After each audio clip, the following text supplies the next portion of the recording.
la parte de anterior. Ok. Okay. La anterior nos habíamos quedado en esta, ¿verdad? O sí la vimos que nomás eran una parte y sigue estando consciente de la persona. No. Entonces fue esta, ¿verdad? En las atónicas. La tónica, sí, así es. Ah, bueno. Entonces, bueno, recordando que las atónicas, que es como que un desconecte total, aquí sí hay una pérdida de conciencia. En las focales simples, como el nombre lo dice, está focalizada en alguna parte del cuerpo y se llama simple porque en este periodo, ahora sí que la persona, el paciente, en teoría tiene su conciencia en cierta manera íntegra y se da cuenta de lo que sucede, o sea, se acuerda, ¿no? Del episodio. Se presenta como manifestaciones motoras autonómicas, independientes, que ella no puede controlar, que las está viendo en cierta manera cómo se le mueve la extremidad y no puede evitarlo. Pueden ser psíquicas o somatosensoriales que reflejan su origen en una área cerebral específica. Es variable, puede durar de segundos hasta minutos y no es infrecuente la progresión a una crisis focal compleja, o la generalización secundaria que empiece a convulsionar todo el cuerpo. En el ejemplo de aquí, esta chica está pues en observación, ¿no? Y en el electroencefalograma se empieza a observar, se ve cómo mira su mano y es donde empieza a ver el movimiento. Así es. O sea, como que ella en su mente les está diciendo, está pasando, lo quiero evitar, pero no puede. Y pareciera que también tiene ciertos movimientos de gesticulación, pero no está muy claro en el videito. Por eso puse otro acá abajito, donde también se ve cómo la chica está aparentemente consciente, pero se le mueve la mano. Es un movimiento involuntario, ¿verdad? Pero ¿y cuál sería el diagnóstico diferencial de una crisis focal simple?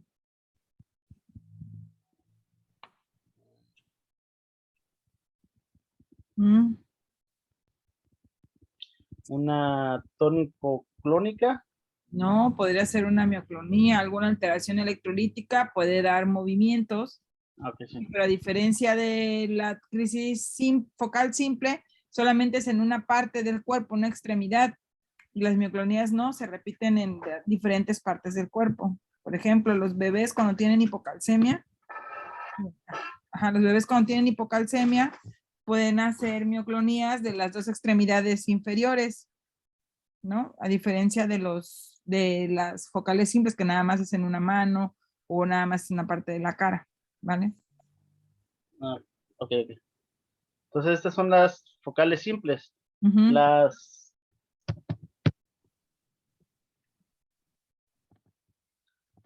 Las focales complejas, pues como el nombre lo dice, pues es una alteración que tiene más compromiso de complejidad.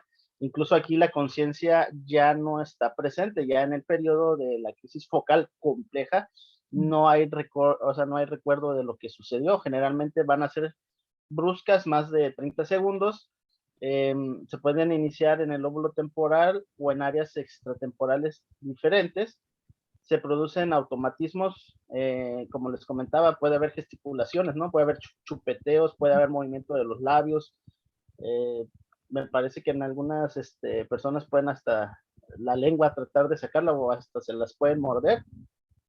Y en su cuerpo puede haber movimientos como de que o sea, como si se tocaran buscando algo, o sea, desarticulado, y siempre existe la posibilidad de que haya una generalización y usualmente tienen periodos positales, la persona se queda como en un estado de recuperación. En se observa cómo está el paciente también aquí, ahí ya empezó el episodio, y en lo que le digo, mueven las manos así como que bueno, incontroladamente, ¿no? Por eso dice que son movimientos de exploración, algunos como que se tocan la cabeza, otros así su cuerpo, como que no saben dónde están, por así decirlo, y pues el movimiento es complejo, implica muchas partes de musculatura y extremidades, así como de la cara y de la cabeza. Por eso se llama compleja. Y lo que nos ha estado comentando la doctora en unas ocasiones durante este tema, son los espasmos infantiles, que esta categoría especial de crisis epiléptica se inicia por lo general durante el primer año de vida y se presenta como contracciones musculares simétricas o asimétricas, pueden ser usualmente bilaterales, de aparición súbita, y puede ser tanto flexión, extensión o ambas. Es como su nombre lo dice, un espasmo, ¿no? Es como si se espantara al niño y aprieta y relaja todo al mismo tiempo, por así decirlo.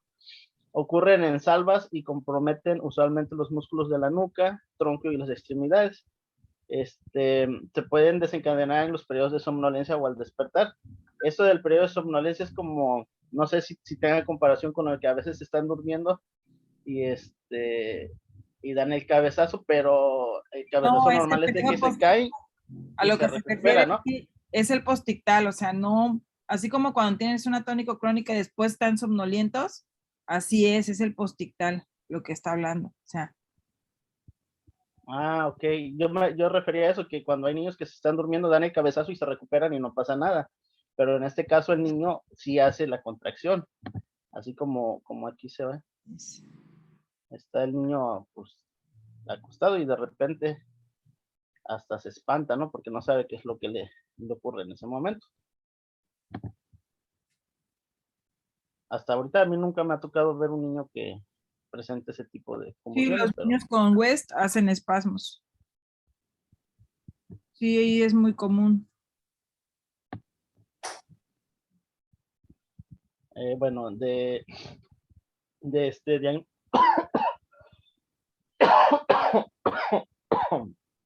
perdón, del diagnóstico diferencial, pues se tiene que, aparte de toda la exploración física y el interrogatorio bien dirigido y específico y quisquilloso que tenemos que hacer, también tenemos que tratar de buscar otras situaciones, ¿no?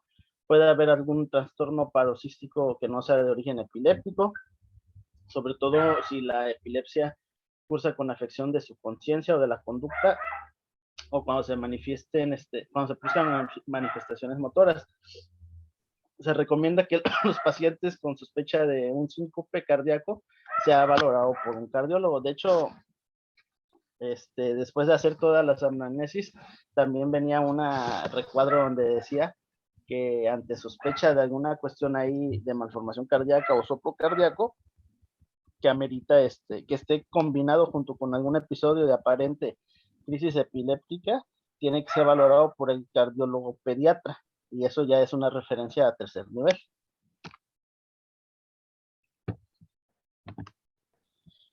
Bueno, aquí hay una tabla comparativa de lo que nos pudiera llegar a nosotros, que la mamá refiere a veces que presentó una situación epiléptica y en realidad solo fue un síncope. Entonces, como comparativa, en un síncope, el cuadro de inicio va a ser habitualmente gradual, y en una crisis convulsiva el inicio es brusco, o con aura, ¿no? Como los ejemplos que se pusieron anteriormente. El síncope puede durar unos segundos y las crisis convulsivas pueden durar hasta minutos en cuanto a los movimientos, por así decirlo, porque una persona que sufre un síncope, pues a lo mucho va a caer en el piso y pues como quien dice, ahí se va a quedar, ¿no? Pero una crisis pues va a estar moviéndose, haciendo cualquier tipo de las anteriores. La recuperación en un síncope pues, usualmente es rápida. En las crisis convulsivas, si hay un periodo positral, pues va a ser lenta. Bueno, la frecuencia de un síncope depende también de si el paciente tiene o no algún problema que se lo esté generando, pero la frecuencia no es tan frecuente. Las crisis convulsivas van a ser, en cuanto a frecuencia variable, pues dependiendo de qué tipo de crisis convulsiva es la que presente el paciente.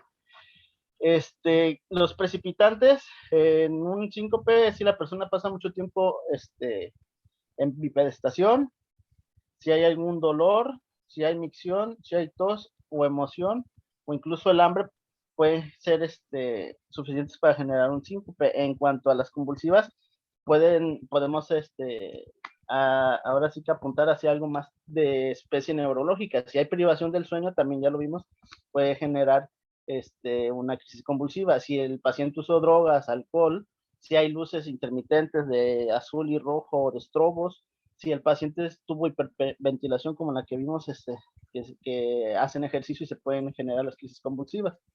En el síncope, si hay un prodromo, son fenómenos visuales o auditivos, puede haber palidez o alucinaciones. En las convulsivas está la aura, en que el paciente refiere que tiene alguna percepción olfatoria, alguna sensación de sabor, algún ruido que le esté advirtiendo o una alteración visual en la cual ellos ya saben que, pues hasta teóricamente en niños no creo que lo capten tan rápidamente, pero un poquito más grandes hasta han de buscar un lugar donde sientan seguros que no les vaya a pasar algo si se les presenta la crisis convulsiva. Puede haber dolores epigástricos, y fenómenos amnésicos y pues una descarga enérgica ahí con sudoración. El automatismo pues no va a haber en el síncope y en las crisis convulsivas puede ser que sí, de las gesticulaciones manuales o conductuales, ¿no? Pérdida de la conciencia, va a haber flacidez con o sin breves sacudidas mioclónicas, lo raro que serían los opistótonos. Y en las crisis convulsivas, como la vez pasada comentamos, puede haber un grito, sacudidas tónico-clónicas, mordeduras de lengua, insintinencia y, No será perdón, incontinencia. incontinencia, y más bien es Incontinencia, sí. incontinencia, Ajá, es me equivoqué. relajación de esfínteres, Sí, no es perdón. incontinencia. Ujú.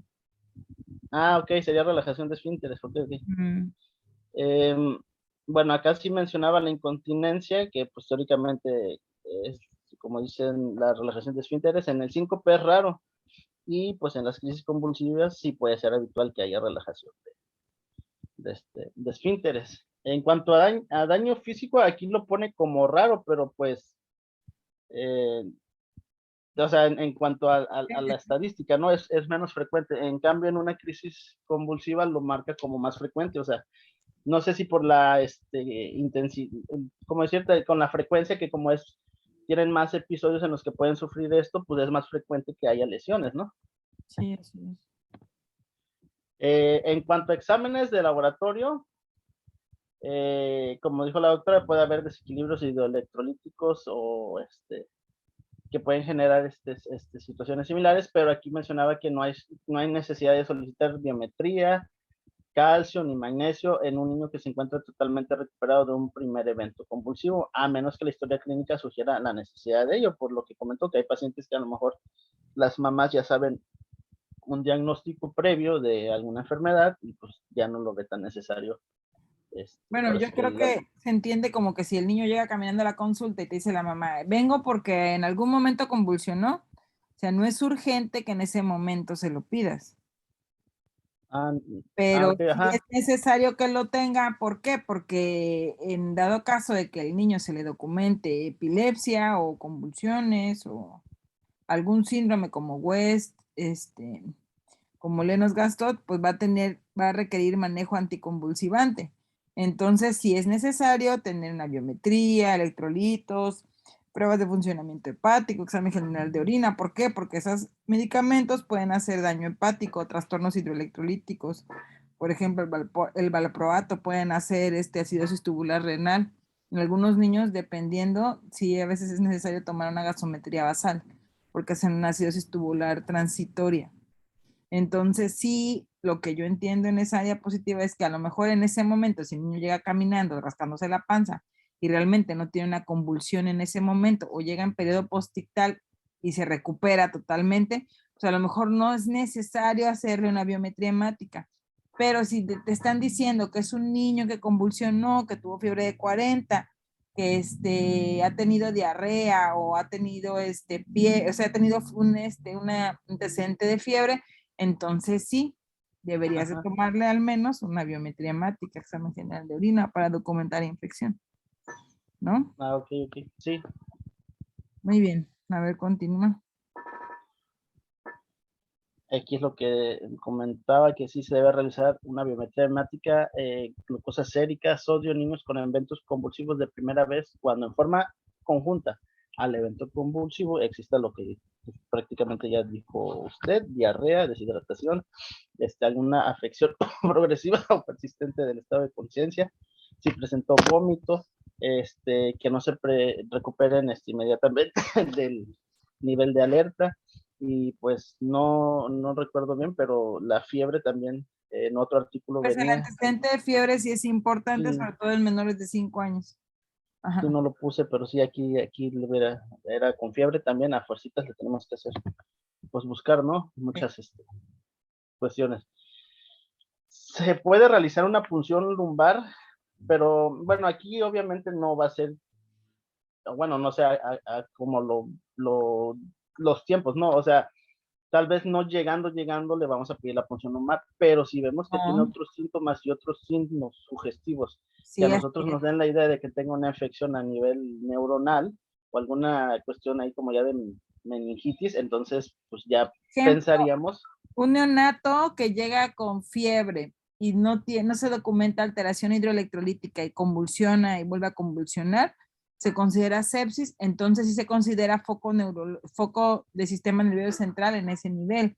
Entonces sí hay que realizar una punción lumbar. Pero previo a la punción lumbar, ¿qué estudio tienes que hacer? Un hemograma, No, ¿qué hemograma. estudio de gabinete? A ver, ¿viste? Una tomografía. Así es, muy bien. ¿Por qué, Nancy? ¿Qué te vas a buscar en la tomografía?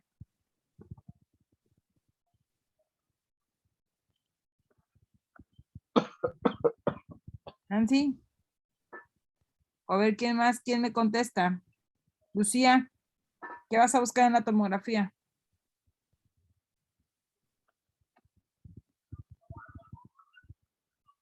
Mm, No sé, doctora. ¿Qué onda? ¿Qué? No sé, doctora. Alteraciones estructurales. No sé, dime tú. los ventrículos dilatados. Hipertensión, datos de hipertensión endocraneana. ¿Por qué? Porque si tú vienes y lo puncionas e hipertensión, puedes hacer ahí una situación en la cual pues, puede haber compromiso a nivel cerebral, a nivel de tronco.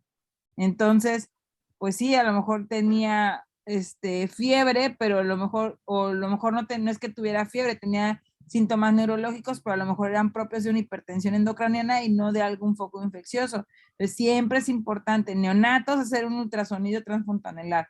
Y se puede hacer una tomografía, perfecto.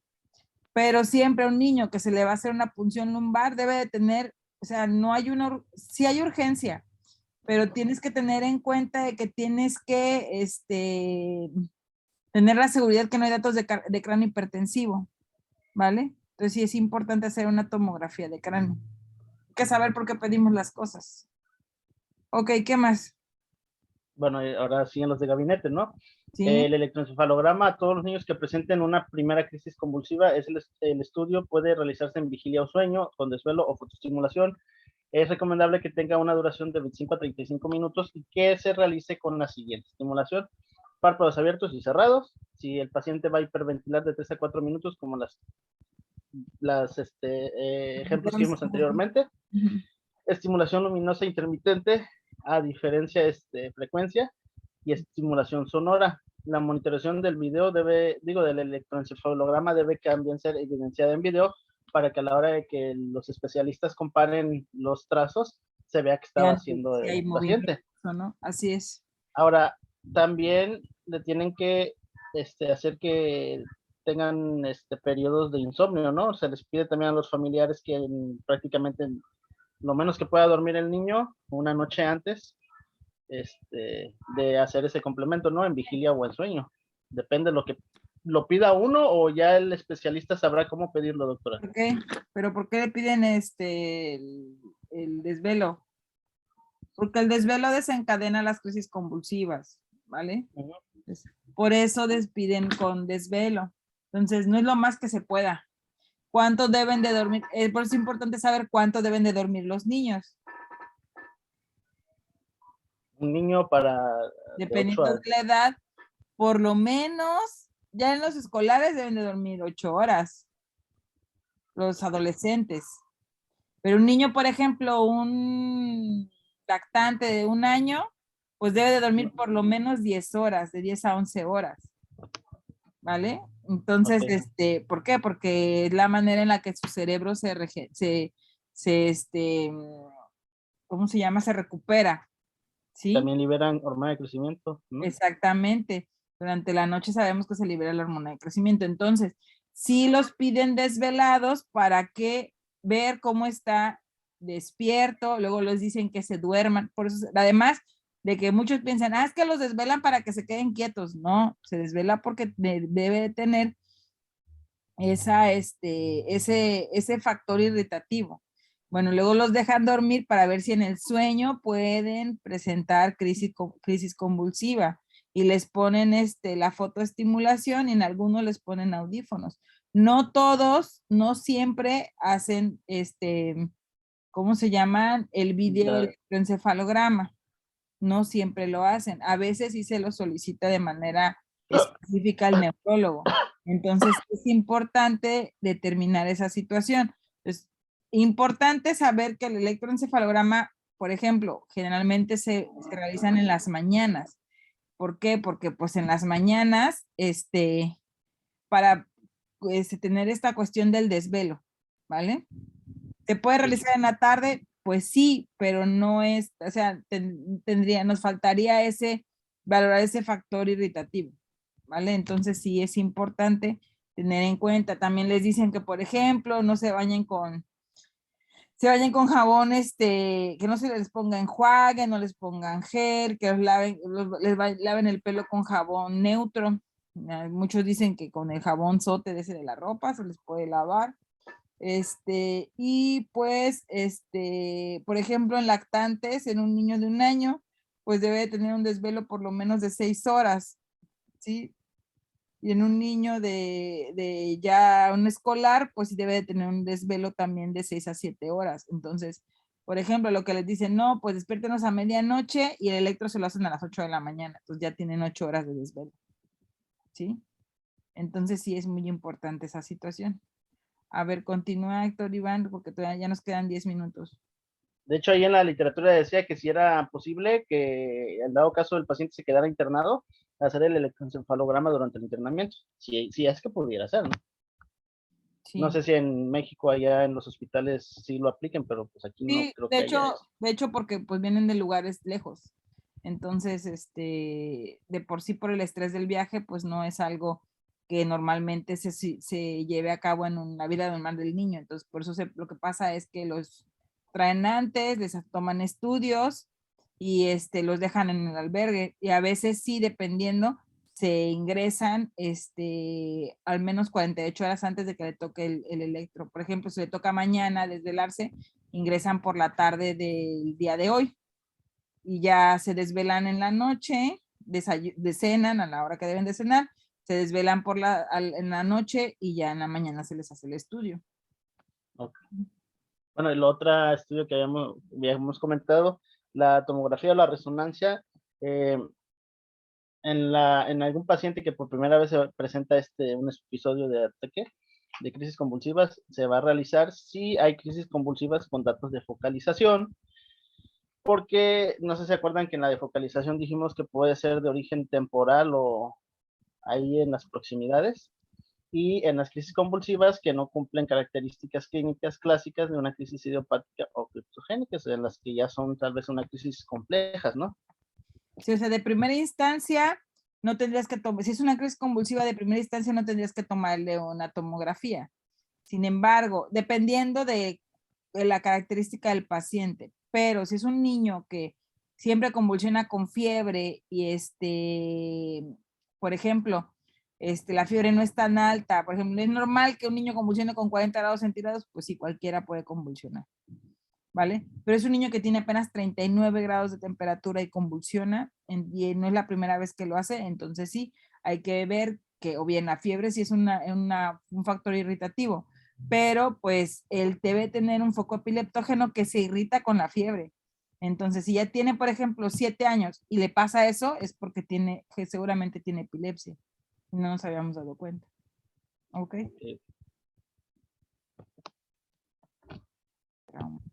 Ahora, los de urgente, o sea, si llega un paciente al área de urgencias que presenta un trauma craneoencefálico, como la vez pasada dijo Dulce, que hay pacientes que tienen un traumatismo craneoencefálico que pueden desarrollar una crisis epiléptica que prácticamente son pues, iguales, ¿no? O sea, en ese caso, si el paciente, el familiar nos dice que sufrió una cuestión ahí de un golpe, sí hay que pedir, si posterior al golpe presentó la crisis convulsiva, hay que pedir una tomografía de urgencia. Ujú. Niños que no se han recuperado del estado posictal después de una hora de la crisis epiléptica, también lo marca para ver que no sé, tal vez pudiera ser alguna hemorragia interna que está generando que el paciente no tenga su recuperación neurológica total. Y lo de la parálisis de TOD, si no se resuelve después de 30 minutos y sigue paralizado pues alguna parte del cuerpo, entonces también tenemos que ver que no haya habido algún problema a nivel cerebral que no está permitiendo que regrese a su normalidad esa situación. El electrocardiograma, como lo comentamos también, se tiene que realizar en pacientes que tengamos ahí sospecha de algún problema cardíaco, y ya veríamos si en el electrocardiograma el intervalo QT está prolongado, para ver si no es eso una de las causas de que le generara el primer evento convulsivo. Ok. Ahora, aquí viene lo bueno, porque sí está un poquito largo. Bueno, El tratamiento entonces vamos a parar aquí esta sesión y vamos a reiniciar. Mismo enlace, porfis. Ok.